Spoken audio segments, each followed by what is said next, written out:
dengan kredit ekspor dan kebijakan 20% anggaran pendidikan. Ini gimana nih komitmen pemerintah terkait 20% anggaran pendidikan? Ini perlu jelas ini Bu Menteri. Jangan kita melanggar Undang-Undang Dasar terus menerus ini. Kalau melanggar enggak Pak, karena kan ada keputusan Mahkamah Konstitusi tentang mekanisme untuk penganggaran.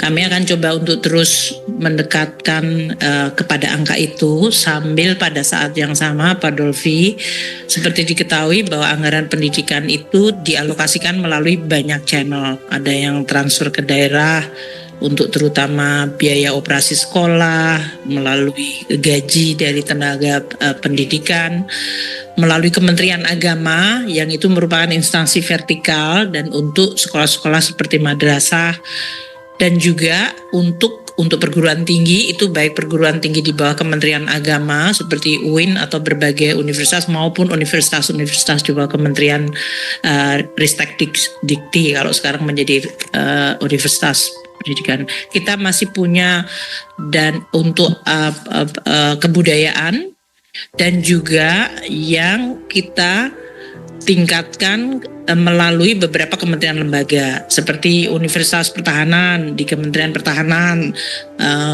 berbagai Ketua. Biar cepat nih Bu Menteri, penjelasan Bu Menteri sudah saya pahami kalau soal itu. Tapi yang kita bahas ini temuan LHP BPK.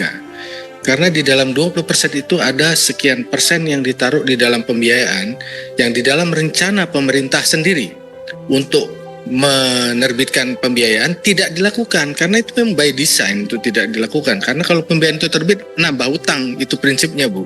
Kenapa ini tidak dipindah ke belanja? Maksud saya, kenapa dipindah belanja? Kita masih tahu gap antara kebutuhan pendidikan dengan biaya pendidikan itu masih gap. Kecuali kebutuhan pendidikan kita 1.000 triliun, 20% kita 1.500, boleh taruh di bawah Bu, karena sudah selisih 500. Sementara saat ini biaya pendidikan kita pasti lebih tinggi dari 20% itu. Nah, kita malah tambah kurangin lagi. Temuan LHP BPK itu bahwa pemerintah berencana menerbitkan SBN untuk pembiayaan pendidikan. Tidak dilakukan karena ya kita paham. Karena kalau kita terbitkan itu nambah hutang. Nah, strategi ini yang menurut saya tidak akan bisa membuat anggaran pendidikan mencapai 20%. Contoh 2024, Ibu masukkan di biaya pendidikan 52 triliun yang nanti ini tidak direalisasikan karena akan menambah hutang 52 triliun. Gitu loh Bu. Maksudnya ke depan ini bagaimana arah kita kalau seperti ini terus, sementara mahasiswa kita teriak-teriak beban uang kuliah tunggal. Padahal kalau kita kebijakannya ditaruh di belanja 52 triliun, kita bisa mensubsidi mahasiswa kita yang 5 juta orang itu per orang per mahasiswa 10 juta. Jadi arah ke depannya ini apakah masih tetap ditaruh di pembiayaan atau bagaimana untuk memenuhi amanat konstitusi anggaran pendidikan adalah 20%. Itu Bu, kalau yang Ibu jelaskan saya paham, alokasinya ada di sini, ada di situ, kita udah paham. Cuman yang di pembiayaan itu loh Bu, yang akan membuat 20% tidak akan pernah tercapai. Itu Bu. Terima kasih Pak Dolvi. Saya sebetulnya nanti mau mengalirnya ke sana karena mulainya dari wadah-wadahnya itu yang tidak terlepas dari keseluruhan postur APBN. Kami memang memahami bahwa pertama dulu arahnya adalah sesuai dengan kementerian lembaga yang menjadi pengampu dari program pendidikan. Nah, dalam hal ini tentu saja kalau Kementerian Dikbud, Ristek Dikti dan Kebudayaan, dan juga dari sisi Kementerian Agama, masing-masing tentu punya program. Entah mulai kalau programnya menyangkut tenaga pendidikan, guru, kita juga tahu ada guru yang ASN, ada yang non ASN. Bantuan yang guru ASN adalah selain gaji adalah juga tunjangan profesi guru.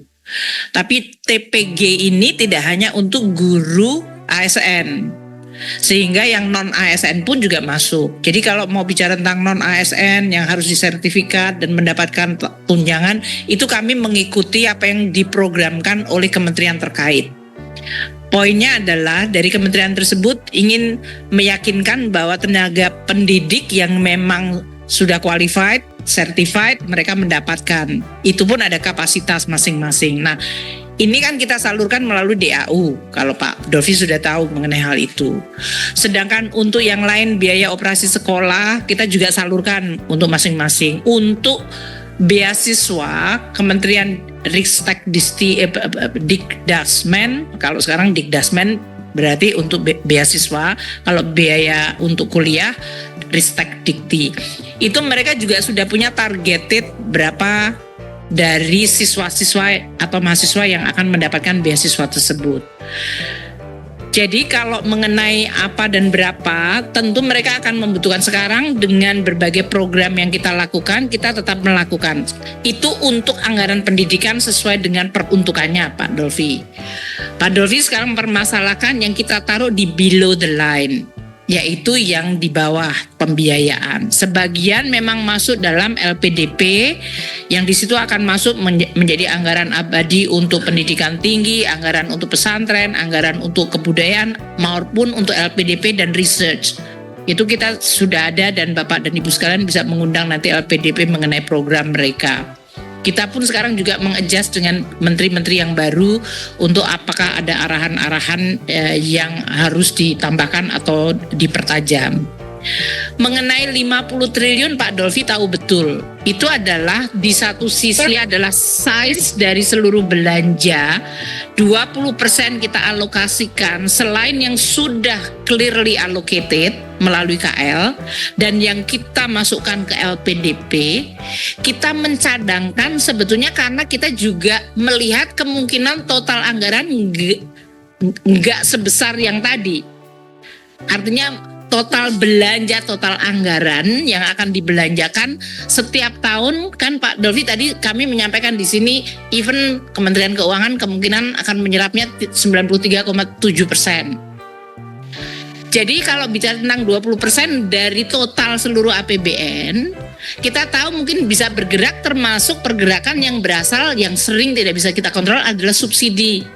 Umpamanya kita mengatakan harga minyak 80 ternyata jadinya 74, kursnya berapa. Nah, naik turunnya belanja kompensasi subsidi ini kan menyebabkan size dari APBN-nya menjadi berubah dan oleh karena itu 20%-nya mestinya harusnya kalau konsisten berubah.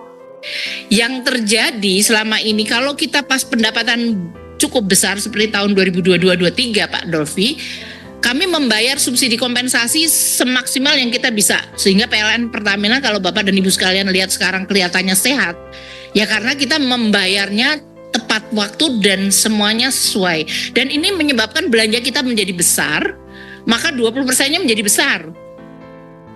Tapi umpamanya kita penerimaan seperti hari ini kita lihat penerimaan kita melambat, kemampuan kita untuk membayar kompensasi mungkin harus dikalkulate lagi, maka size dari belanja menjadi berubah.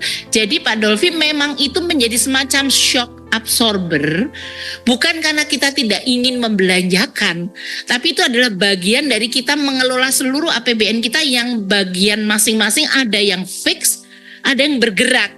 Sehingga kalau bicara tentang 20%, 20% menjadi kita harus mengikuti sesuai dengan keputusan Mahkamah Konstitusi 20% itu, makanya kita sebutkan 20% dalam Undang-Undang APBN harus bisa kita jelaskan. Tapi di sisi lain kita juga mengenali bahwa APBN ini bergerak, sehingga kami membutuhkan semacam shock absorbernya. Itu yang menyebabkan kenapa kami meletakkannya di situ. Nah, Pak Dolfi, kami dengan Presiden Prabowo, kami juga sudah diskusi mengenai hal ini. Dan beliau kan sekarang juga sangat detail melihat belanja-belanja ini. Dan passion beliau juga karena investment di bidang pendidikan hari ini, entah itu untuk murid-murid, untuk membetulkan sekolah, untuk gizi, segala macam itu cukup besar. Jadi kami menyampaikan selama programnya jelas Bapak dan memang ada pengampu dan responsible untuk output outcome-nya, kami akan alokasikan di belanja seperti yang Pak Dolfi sampaikan tadi.